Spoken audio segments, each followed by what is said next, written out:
এখানে যেহেতু যুবক ভাইদের উপস্থিতি বেশি, এই জন্য যুবক ভাইদেরকে লক্ষ্য করে একটা কথা বলি। ও যুবক ভাইরা, এটা কিন্তু সাধারণ কোনো জায়গা না।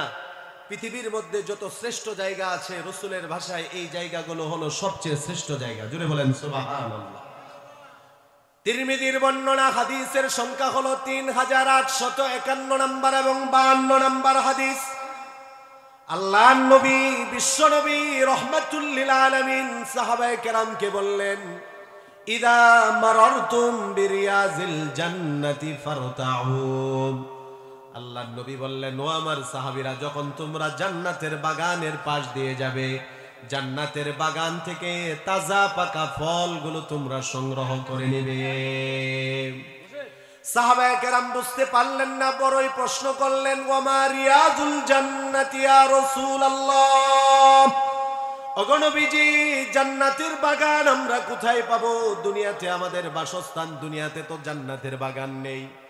আল্লাহর নবী বললেন, দুনিয়াতে দুইটা জায়গা হলো জান্নাতের বাগান। এক নাম্বার হলো আল মাসাজিদু, এই যে আপনাদের মসজিদ দাঁড়িয়ে আছে, এখনো নির্মাণ কাজ পরিপূর্ণ হয়নি। পৃথিবীর মধ্যে যত মসজিদ আছে, রাসূল বলেন এগুলো সব হলো জান্নাতের বাগান। এই হাদিসের পরের হাদিস তিরমিজির 3852 নম্বর হাদিস।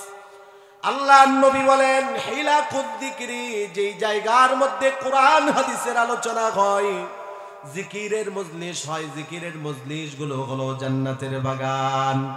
সাহাবায়ে কেরাম এবার দ্বিতীয় প্রশ্ন করলেন, বাগান বুঝতে পারলাম, এবার ফল কি জিনিস? আল্লাহর নবী বললেন, জান্নাতের বাগানের ফল হলো সুবহানাল্লাহ, আলহামদুলিল্লাহ, লা ইলাহা ইল্লাল্লাহ, ওয়াল্লাহু আকবার।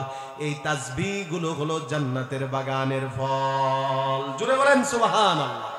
তাহলে আছি আমরা পৃথিবীর সবচেয়ে শ্রেষ্ঠ স্থান জান্নাতের বাগানে। এই যে একটু পরপর কষ্ট করে বলতেছেন সুবহানাল্লাহ, আলহামদুলিল্লাহ, লা ইলাহা ইল্লাল্লাহর জিকির করেছেন, মাঝে মধ্যে বললাম আল্লাহু আকবার বলতে আপনাদেরকে, এগুলো হলো জান্নাতের বাগানের তাজা পাকা ফল।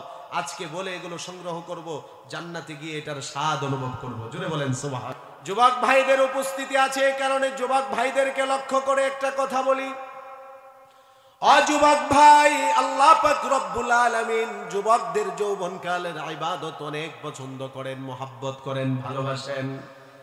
ময়দানে মাহশারের মধ্যে যখন কোনো কিছুর ছায়া থাকবে না, গাছের ছায়া থাকবে না, ছাদের ছায়া থাকবে না, আকাশের ছায়া পর্যন্ত থাকবে না, এই মাটির জমিন আর মাটির জমিন থাকবে না, তামার জমিনে পরিণত হয়ে যাবে। এত দূরের সূর্যটা আর দূরে থাকবে না, মাথার খুব কাছাকাছি চলে আসবে। ওই কঠিন ময়দানে, ময়দানে মাহশারে আল্লাহ পাক রব্বুল আলামিন কোটি কোটি মানুষের মধ্য থেকে 7 শ্রেণীর মানুষকে তার আরশের ছায়ার নিচে